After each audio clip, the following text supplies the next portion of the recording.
All right, so Esteban, as you guys know, we're starting lecture 4 now of our resident finance series over retirement accounts. So $110,000, an extra 124 on top of that. That's how much money you would be taxed if you made $300,000 living in New York City. Where does all that money go? Well, 74,000 goes to the federal government through the federal income tax. Another 21,000 goes to the state of New York for state income tax.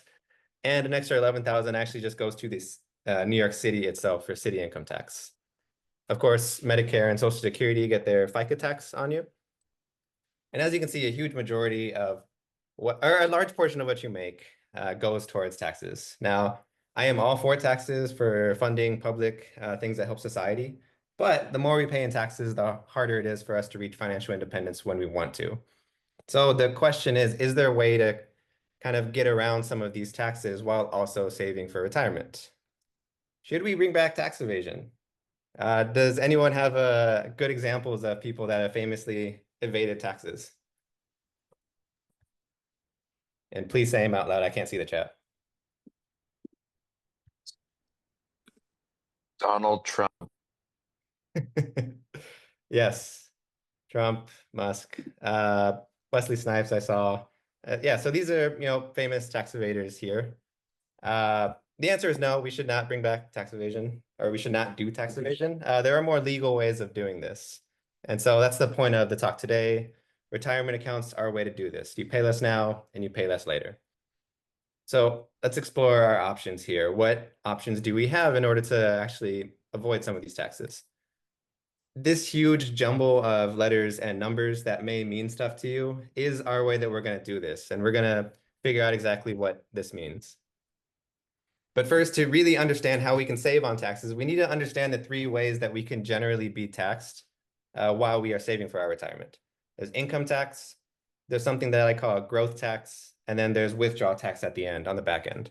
So we're going to talk about these individually. Income tax is money taken straight out of your paycheck that you pay to the federal government, the state if you happen to have state income tax, and the city if you happen to have city income tax. You have no real control over this. The money is going to get taken out either way. There's something called growth tax. So when you put money in investment accounts such as stocks and you sell the stock for more than what you bought it for, you pay taxes on that. When you put money in a high yield savings account, which many of you guys have, you pay taxes on the money that the high yield savings account pays you. And for bonds, when they give you dividends, you pay taxes on that as well. And lastly is the withdrawal tax. So at the end in your retirement, when you decide to take out money from the accounts that you saved, you pay taxes on that money as well at your income tax rate, which we are going to talk about later. But those are the general 3 ways that we get taxed. Now, the question is, how do we avoid these taxes while also saving for our retirement? And that is where these accounts come in, tax deferred accounts and tax exempt accounts. We're going to talk about these individually. So to really understand how these work, sorry, my cat is jumping on the screen. Let's say that this wad of cash is the money that we get in our paycheck. So initially this money goes and our income tax is taken out. So the government, the state, the city. The rest of the money is what we have left over, and this is what we actually see in our bank account. The way that tax deferred accounts work is that you actually defer paying income tax right now by putting money straight into your retirement account pre-tax, so before income tax, essentially. And this is a way that you lower your taxable income, which is the amount of money that you actually get taxed on, particularly for income tax. For people doing PSLF, this is actually how you keep your monthly payments as low as possible by keeping your taxable income as low as possible. The rest of your money then goes, you pay your income taxes, but as you see, you pay a less amount of money total by deferring some of your money to retirement already. That money then builds up in accounts like these, your 401ks, 403bs. These are what like downstate county offers a 403b. HSAs in places that offer this are examples as well, and IRAs. You then let this money build over your career over 20 to 40 years, taking advantage of time in the market. And as an added benefit, you don't have to pay growth taxes on these things. So that's another benefit. This is all an incentive. This is all the government and your employer incentivizing you to save for your retirement because the government does not want to have to pay for you if you don't have enough money when you retire. So this is why they give you these incentives. So you're going to talk about tax rate now, tax rate later on those monies? We're going to talk about tax rate later, Okay. later on in this lecture. And then later, when you withdraw this money from these tax deferred accounts, this is the actual tax that you do have to pay on. So to put it really in perspective, you don't pay income tax, you don't pay growth tax, you do pay withdrawal tax. So that's tax deferred. Let's talk about tax exempt. The way these accounts work is that you do pay your income tax on this money, and then you put a portion of the money in your paycheck into these retirement accounts, something called post-tax contributions. That money then builds up in accounts like these. Your Roth IRA is probably the most notable one. Roth 401ks if it's an option. HSA again pops up, and 529 plans. This money then, of course, builds up over your career, and you also don't have to pay growth taxes on these. When you withdraw the money from this during your retirement, you don't have to pay withdrawal taxes on this either. So to point it out, you don't pay growth taxes for these, you don't pay withdrawal taxes, you do pay income tax. And so just to really point it out, these are the benefits you get with contributing to tax deferred accounts. These are the benefits you get by contributing to tax exempt accounts.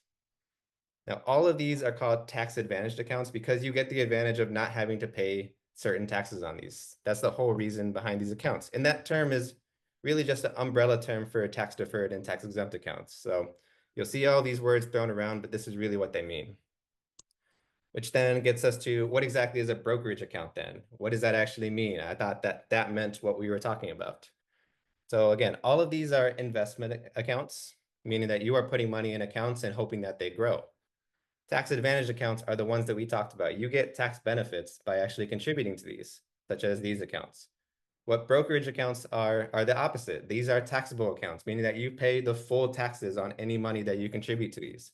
So notable examples are like Vanguard, Charles Schwab, SoFi. These are all companies that offer brokerage accounts.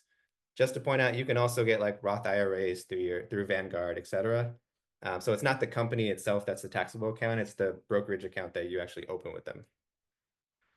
And the way that these work is you pay your income tax, so you make post-tax contributions. You then have to pay growth taxes on these. And so again, you pay the income tax, you pay the growth tax, and when you withdraw the money, which kind of falls under growth tax, you pay taxes on that as well. So again, the point of this is that during your high income years, which is for us going to be your attending years, you want to max out your retirement accounts, or specifically your tax advantaged accounts first. All right, because you want to take advantage of all the tax benefits you can get before having to pay the extra taxes. And this is a way that you can contribute and enough to your retirement that you actually keep wealth. Again, if you max out all these accounts, you have to contribute a specific amount of money that should be close to the 20% that we want to get when we're attending.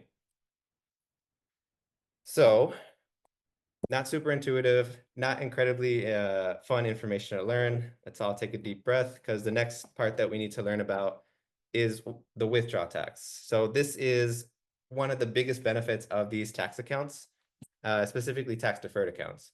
Unfortunately, to understand this, we have to talk a little bit about how we are taxed. Everyone's favorite topic. This is so fun to learn about. Contrary to popular belief, we don't all of our money is not taxed with one single number. What actually happens is that our first like $10,000 is taxed at 10%. Our next $30,000 is taxed at 12, next 40,000 at 22, and so on and so forth. What that means is that we have something called a progressive income tax, meaning that the more money you make, the higher you get taxed. So if you make $300,000 as an attending, your first 10,000, 10%, next 30,000, 12%, so on and so forth, up until you reach your tax rate here of about 35%, which is the number that's really important at this point. If you make enough money yearly that you have to pay 37%, congratulations, you are making a lot of money as an emergency medicine attending, and you'll be making a lot more money than I. If you average all of these numbers together, which is kind of where we sit at, this will give you an average tax rate, so around 24.6%. If you went to your pay stub and you tried to calculate the amount of taxes based on how much you originally got in your paycheck versus how much you have at the end, this is the number you would get. But this number isn't the important number. What we really want to know is our marginal tax rate. So what this means is essentially the amount of additional tax you would pay for every additional dollar of income.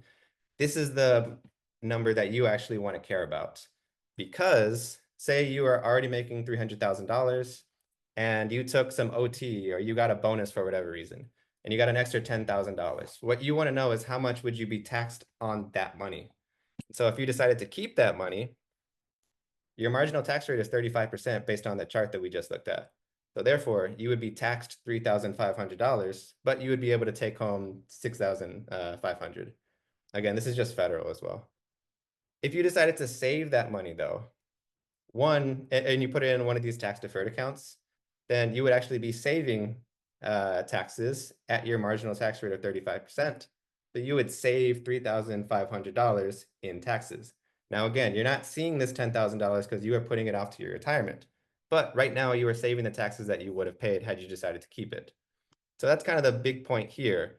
With these accounts, you pay less on your taxes now. And then when you decide to pull out the money at your retirement, let's say you want to pull out $80,000 a year. Like you feel like that's what you can live on because you no longer have to pay for a house, you no longer have to pay for a car. When you take out this money from these tax deferred accounts, we talked about you have to pay a withdrawal tax. But that withdrawal tax, instead of it being 35%, is now 22%. Because again, you're falling under that $85,000 limit there. So therefore, and by deferring the 35% tax you would have paid had you decided to keep that money, and deciding to pay only 22% by taking out that money when you're retired, you're saving 13% in your taxes right then and there, which over your career can be like hundreds of thousands of dollars. So that's the other point of this. You pay less on your taxes later. So to bring it all back, you pay less now, you pay less later. That's the reason why we want to use these accounts. And again, these calculations were only done for federal income tax. If you live in a state like New York where you have state income tax and city income tax, these same calculations also take place. So you save even more money by using these accounts. So as a resident, what does this mean for us today? Particularly, in what order should I contribute any extra money I have towards my retirement? Now, White Coat Investor gives a good example of what you should do as an attending when you're contributing 20%. But again, that's not us. We can't contribute that much money. They made one for residents as well, but it's a little complicated. And so I wanted to make it even more simple. Step one is to get your downstate match, or if you're county paid, get the FICA waiver. We talked about that on the last lecture. That's 4% at least at downstate and 7.5% at least at county into your 403B. That is step one. You should definitely do that. The next step is you want to open up and max out a Roth IRA. So the limit for this is $7,000. You can open at any of these like brokerage accounts, or you can do it at Vanguard, you can do it at Charles Schwab, yada, yada. The limit for this is 7,000. So if you are able to max out your Roth IRA during residency, first off, congratulations, because you probably pay a lot less in rent than I do. And you are probably more responsible than I am, because I can't do this. If you happen to have money on top of this and you still want to contribute more to your retirement, then your next step will be put the rest in your 403B. The limit per year that you can contribute is $23,500, which means that no one will be hitting this limit during residency. So those are really the three steps here. Do not open a taxable account during residency. The reason why is because you have ways that you can take advantage of these tax advantaged accounts first. There's no reason to pay taxes or any extra taxes when you still have tax deferred and tax exempt accounts that you can use.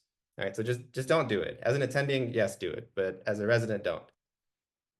But really, for the majority of us, these are the two steps. All right, get your match or the waiver, max out your Roth IRA if you can do so. Therefore, and through this, you can take advantage of time in the market, because these contributions now are the earliest contributions we're going to be making. And by the time you're retired, that could be like 20 to 40 years down the line. That's a lot of time for compounding to happen. And this is how your small nest egg right now becomes a big nest egg at retirement. So to reiterate, you will be taxed heavily, especially during your attending years. If you happen to live in a state with state and city income tax as well, you'll be taxed even more. In order to get around this, take advantage of your tax advantage accounts, especially during your high income years. Max these out before opening a taxable account. Because by paying less now and paying less later, you can reach financial independence even earlier.